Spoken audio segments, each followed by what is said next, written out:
Hello everyone, and welcome to Adobe Live. Welcome to this Pro Tips Adobe Live. My name is James Bonanno, and it is a pleasure to be back here on a Tuesday to talk about some of my favorite speed ramps, transitions, and we're really going to dive into Premiere Pro pretty quickly today and talk specifically about three of my favorite transitions that I like to use to spice up my videos and create the most engaging clips and engaging films as possible. So before we get started and dive in, if people are new here, I just want to let everybody know what is going on here. Hold on one second, getting myself situated here. Alrighty, well, welcome everybody to the chat. Voodoo Val, Jacob, Oliver, hello everyone. It is a pleasure to be back here on Adobe Live and be back in the driver's seat a little bit today. I'm very excited to get started. So without further ado, let's cut over to Premiere Pro. And if this is your first time joining Adobe Live and being in the chat, make sure to leave me a comment. I'm going to be scrubbing the chat a little bit if you have any questions. Again, this is going to be an action-packed 26, 27-minute stream, primarily all about the transitions that I think everybody can use to really amplify their videos and their workflow. And hopefully, if time permits, we are going to go into the export settings and show the power of actually publishing these videos when they're finished to different platforms and some little hidden tricks inside the project settings window that are important to sharing those files with the world. Alrighty, so we got everything going on. Looking pretty good. Cool. All right. So let me open up my window here, and we are going to hop over to Premiere Pro. All right, so three transitions that I want to talk to you about and actually put into action today are a speed ramp transition, a zoom transition using some adjustment layers, and then bringing in some outside motion blurred assets that you may shoot or you may have downloaded on like a motion pack. I believe Adobe Stock also has some of these assets that you can download and preview and kind of show you what we're working with today. So the first thing I want to do is just play back this quick little like 15-second clip I've put together so you can see how many different transitions there are inside of this one like 15-second clip. So we're just going to play this back real quick.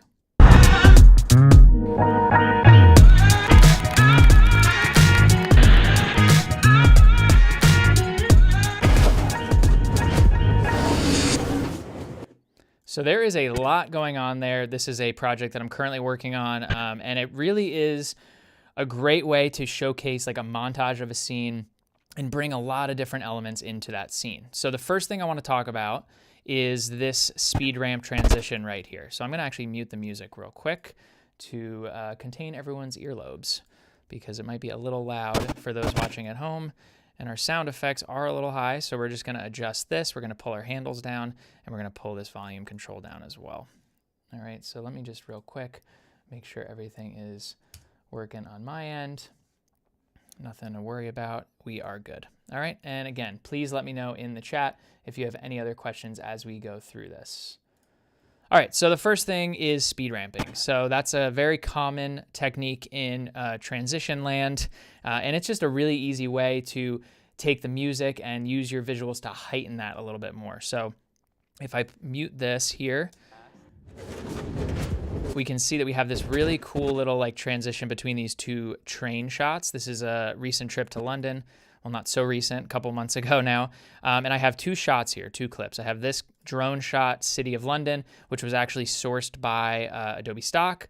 And then I have another shot that I shot of the exact same train from our hotel. And I really wanted to create some sort of like transition between the two. Okay, so what we're gonna do is we're gonna drag this little example that I have down here. This is a way for me to actually pull the clip I already have and start to showcase this example. All right, so I'm going to drag this clip down. I'm going to keep those existing settings. And I'm actually going to expand this. I'm going to delete this speed ramp so that we can just do it here together. All right, and I'm going to go Command R and set that speed to 100 again. Let's remove our other speed ramps, and now we just have our regular clip right here of the train. Okay, so great little clip, but I do think that it's a little bit slow because I want to keep this pace fairly quick. And to add it to our other clip here that actually moves pretty quick, I'm going to do the same thing, drag that down here. The beauty of this method of editing here, which I've talked on streams before, is it allows me to just drag and drop things in place and not have to worry about like overwriting and copying and pasting stuff. So I'm going to drag this out. I'm going to delete this speed ramp. And as you can see, as I'm deleting this, we're sort of reverse engineering this a little bit. The timing of this actually changes, and you'll see why in a minute. All right, we're just going to change the speed to 100. All right, so I've nested the sequence. Don't worry about that. This is just because I've actually tied two clips together here, which could be for a whole nother pro tip. But today we're just talking transitions. All right, so the best thing to do, we're going to drag this up so we can see it full on the screen. Expand your timeline. And on your timeline, normally you'll see this little bar here. And if you go to show clip keyframes, you can either have an opacity keyframe, a motion keyframe, which adjusts the scale, position properties, that sort of thing. But you go to time remapping and you can actually select speed. So if you're on opacity, it'll look something like this. And if I drag things down, I can adjust the opacity. But in this case, we want to adjust the speed ramp. Basically, we want to change the time duration and make something start from the speed we want it and gradually go really, really quickly to create that effect we're going for. All right, so we're going to go in here and one more thing. Hello, Oliver Keys. What is up, everybody? It's a good day in here. It's nice and dark in my office, and it is about 100 degrees outside, so I'm okay being in here. All right, so we're going to our keyframes here, our speed, and all you have to do, let's say we want to go from this point and start speed ramping right about here into our next clip. You're going to right click. We already have those properties up on our speed, and press P on your keyboard. And this creates the pen tool, basically the shortcut for the pen tool. And you're going to put a point, if it actually worked. Why don't you want to work now? We're going to just go and pull this clip over here because sometimes it's a little wonky. If we're going to go into our stock footage, we're going to go reveal in project because we don't have time for that right now. We're just going to drag this in. Let's just delete this altogether. Okay, and this is our clip. We're going to press E on our keyboard. That's a shortcut I have to set the frame size. And let's do that again. Let's right click, show our clip keyframes, and go to speed. Press P, and now we have set, as you can see, this little blue mark here. Okay, I'm going to change the color of this clip so you can actually see this a little better. All right, so basically everything that we drag to the right of this now, this handle is essentially going from 100% now to something a little bit quicker. So if we just play this part back, you can see that it's doing something, but it's really not that obvious that we're speed ramping something. So I'm gonna drag this way up, somewhere around like, I don't know, like 900% speed. And you'll notice that the clip itself actually got smaller because what we're doing is we're actually shortening that clip itself because we're raising that speed to somewhere here around like 1,000%. All right, so if we play that back, now we see a noticeable difference happening. I'm just gonna expand this a little bit so it's not super big. All right, and then all I can do is I can continue to adjust this if I want it quicker. You know, you can really, really go kind of nuts with it. So we go from 100, boom. Like right there is pretty cool. We're getting some really, really quick transition there. And I'm going to drag these handles out to create a bit more of like that Bezier curve. So I'm zooming in here a little bit so you can see it. And you'll see that the handles that have been created, we're actually able to turn this and create a little bit of a smoother transition, like a curved transition.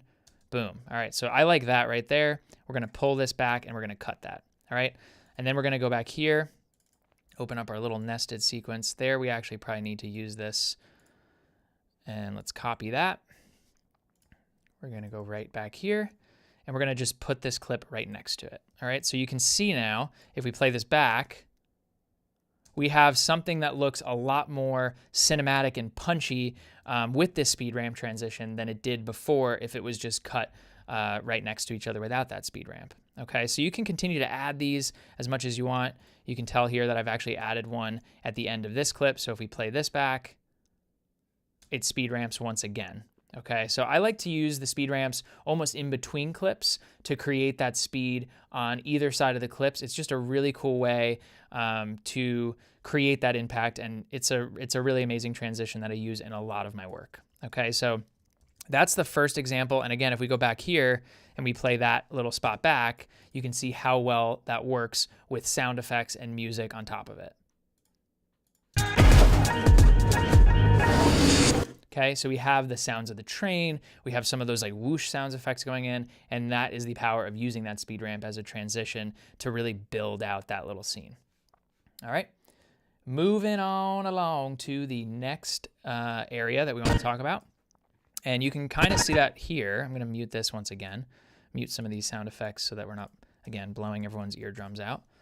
All right, is something that I've been using a little bit more recently, and it's definitely something that's been seen on a lot of these quick pace sort of social media videos, is using these outside, I call them like blurred assets, like basically footage that's already been blurred in movement, and it's almost like you're shooting footage for the sake of it just being a transition. So let me show you what I mean by that. So if we look here and play this back,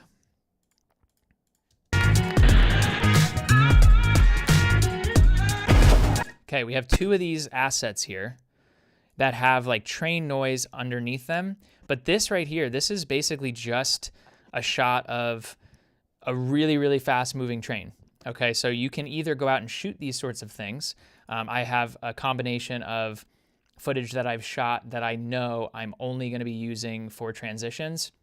If you got footage that was shaky and you meant for it to be stabilized, it's a really good way to actually kind of keep the scrap of that footage and use it for something like this.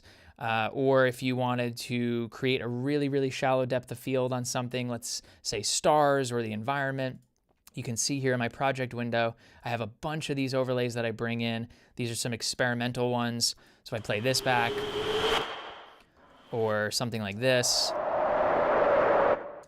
these are all just basically wipes and different transitions with sound underneath them that I can then use to place into my timeline in certain ways. Now, these are packs that I've purchased over the years and downloaded, some of which I've created, others I've given to other creators who have created these specific packs. But again, they're a really, really powerful way to just add something else in between the clips to be a little jarring and to keep the viewer guessing. So again, we're going to press play on this and play that back. Now, if we were to remove this completely, okay, let's just right click and disable this clip. Rather than deleting it, you can just disable stuff. That way you're not destructing your timeline and all the work you've put in. And we're going to also disable our little train sound here. And we play that back. Okay, and we're going to disable this one and this one. Okay, there's nothing wrong with it. I think it works perfectly fine. But again, this just adds another element to your footage that wasn't already there before. So again, it's a great tool when you're out shooting to always think about what else you can shoot that isn't necessarily the A-roll or the main focus of your film or your video. If you have stuff that was an accident, this is a great place to use it. Put it in a little folder, leave it on a hard drive, and always just be able to add to it as you go, because it does create another element of kind of mood and pace and speed. All right, so that is our second transition there as well. What do we got going on over here in the chat? How is everyone doing? How are we doing? I feel like I'm probably talking way too fast, which I just get excited about this kind of stuff. I don't know, do you? Does everyone else get excited about this? All right, so the last transition, and these are just a few of the examples that I wanted to talk about today, is the zoom transition. It's a very, very easy way to create a transition using an adjustment layer, and it's been done a ton of times, but I like to use it sometimes and not overuse it. All right, so the first thing we're gonna do is we're gonna take these two clips right here. I'm gonna just mute or turn this off. Okay, these two clips I wanna zoom into. All right, we're gonna show you how to do that in 1 second. All right, so right where that music kind of changes, rather than a hard cut, I wanna have like a zoom transition and punch into that clip. All right, so what we're gonna do is we're gonna take our example 3 here. We're gonna drag this below once again. We're gonna go back here, and I'm gonna take this clip of me holding the camera, drag that down, zoom in there. All right, and then I'm gonna take this clip as well of the sweet marathon that we ended up stumbling upon in London which was really, really cool. All right, so from here, and I want to do a zoom transition. Okay, so there's a lot of different ways to do this. It can be overcomplicated, but I like to simplify this and just save it as an adjustment layer, so you only need to do it one time. All right, so we're gonna pop open to our project panel over here. We're gonna right click and add a new adjustment layer. Press OK. And then we're gonna drag that adjustment layer right on top of the in-between of those clips. Let's just drag this back up. All right, and we're good to go, okay? So I like to go like 6 to 7 frames on either end of that clip, and you'll see why in a second. So 1, 2, 3, 4, 5, 6, and I'm gonna cut that layer. I'm gonna go back to the middle. I'm gonna do the same thing on the other side. 1, 2, 3, 4, 5, 6. All right, so that's just how I set that adjustment layer. You can rename this if you wanted and just call this like zoom transition. Again, we can then save these and use them in the future. But the only effect we're gonna put on this, we're gonna go up to our effects. Where is my effects? Where are my effects? Let's go back to our edit window. Sometimes you gotta play around a little bit. We're gonna go back up to our effects controls, or sorry, our effects panel down here. And we're gonna search for transform. We're just gonna drag that on top. Okay, so nothing happens yet because we haven't actually set the parameters to this transform property. All right, and the nice thing about this transform property is it has keyframes like your other effects controls. So the first thing we're gonna do is set a keyframe on scale right on that actual cut. Okay, and then we're gonna go 1, 2, 3, 4, 5. I like to go one back of the clip so I can easily adjust this, and then I can spread the keyframes out afterwards. And this we're gonna keep at 100.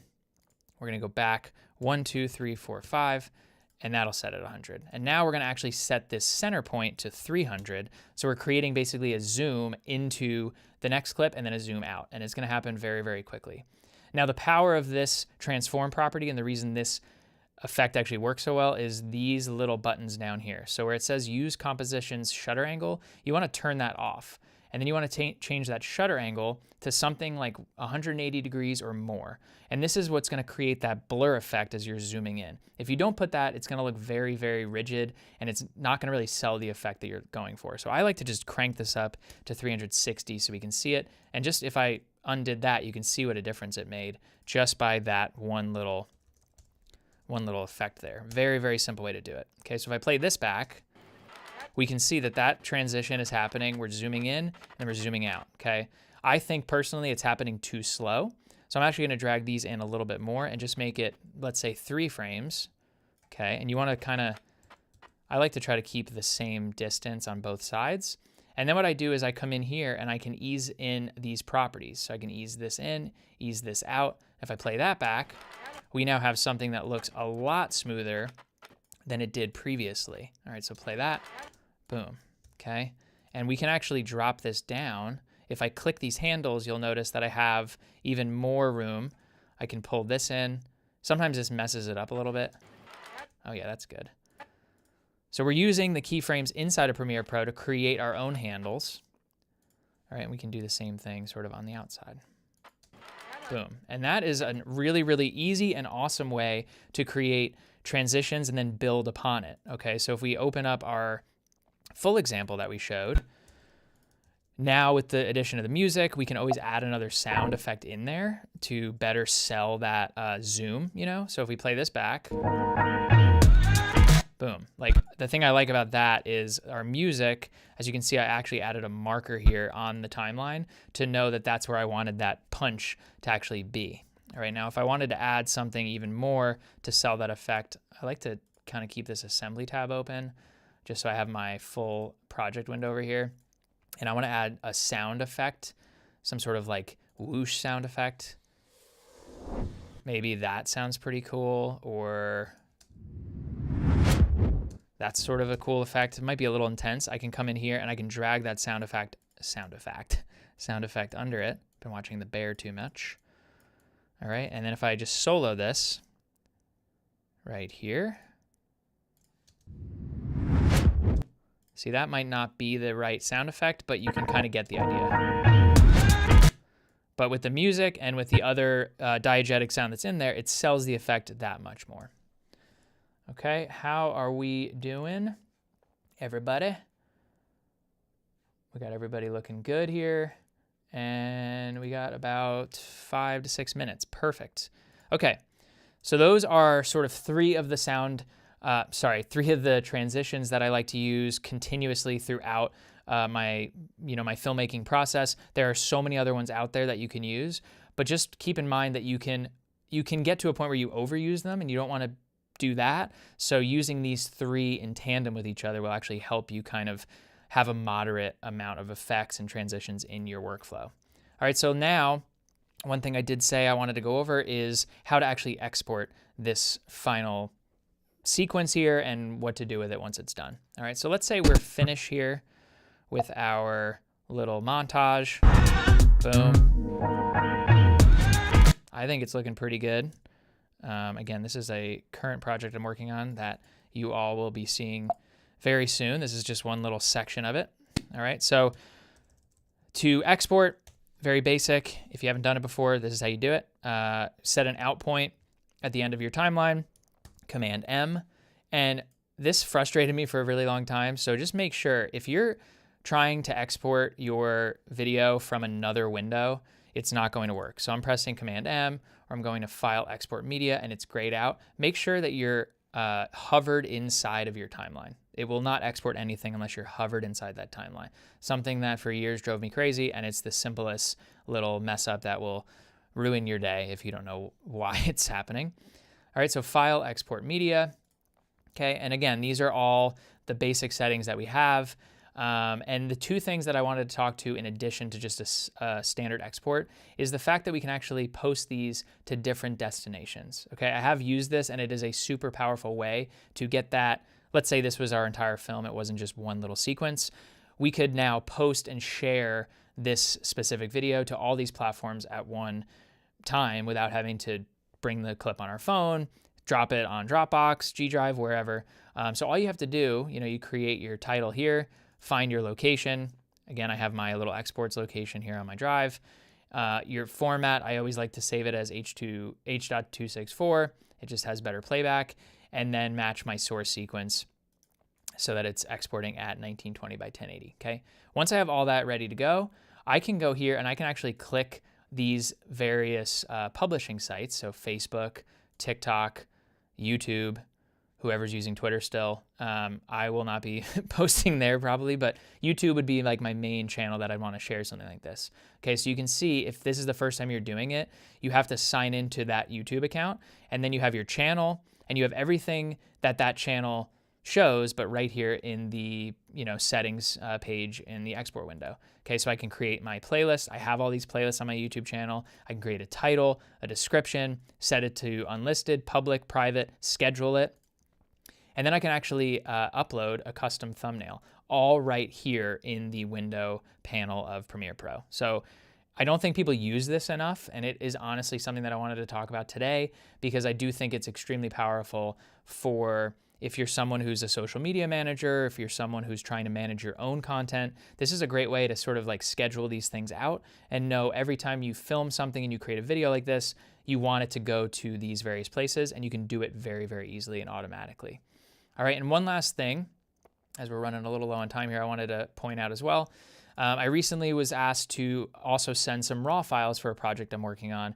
And it's a pain when you've put an entire video together and they want the raw files of just the video that you're working on rather than the raw files of your entire project. Because sometimes you're shooting and you might have 100, 200, 400 gigs of footage that you really can't share unless you send a hard drive to someone. Okay, so let's say this final example here was my finished product, and my client wanted to see all of the raw files in addition to the final export.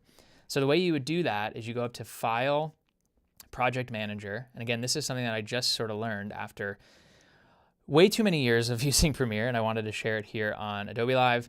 You can then select the sequence. So in this case, where are we at? Full example. Go to Project Manager. Where is my thing? Okay, so these are all my sequences. Okay, so I have a lot of sequences. I have a lot of footage in this specific project, but if I just want to send this full example sequence, I'm going to click this here, and you're going to collect files and copy them to a new location. Okay, then I browse and I find that destination path. I might save that as, raw files or used files for project, and then you can calculate the project size and then press OK. Okay, and then what this essentially is going to do is it's going to save I'll show you how this did this. It will save all of the files. So this is something that I did recently where the video I was working on, all the files needed to be shared with the client. And so this saves not only the project file, but it saves every asset that you've used in that project. It saves the footage, the ungraded raw footage. It saves your media cache, your music, everything from that specific timeline. And I think this is, again, a very underrated and powerful tool in Premiere if you're looking to share with a client, with a co-editor, all of the files that you use to create a specific piece of video. So we went over a lot today. We did cover quite a bit of bouncing all over the place, but primarily the 3 transitions that I like to use in all my work: speed ramping, a zoom transition using an adjustment layer, and then we added some of those motion blurred assets as well. So let me know in the comments when this is on YouTube if you want to see more videos like this, specifically incorporating some more transitions into this workflow. And again, if there's no other questions here on Behance, thank you everyone for joining.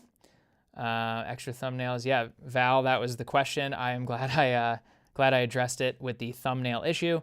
And yeah, let's wrap her up here. I know we're running low on time here, but again, thank you so much for those who tuned in with my pro tips here on a Tuesday afternoon, wherever you're joining from. If you are not a part of the Adobe Live community on Behance, please make sure to do so. Nominate your fellow creators to be on here as well. And if you missed this video, head on over to YouTube to check it out. And I hope to see you all again very, very soon. So thank you, everyone. Have a wonderful rest of your week. I'll see you soon.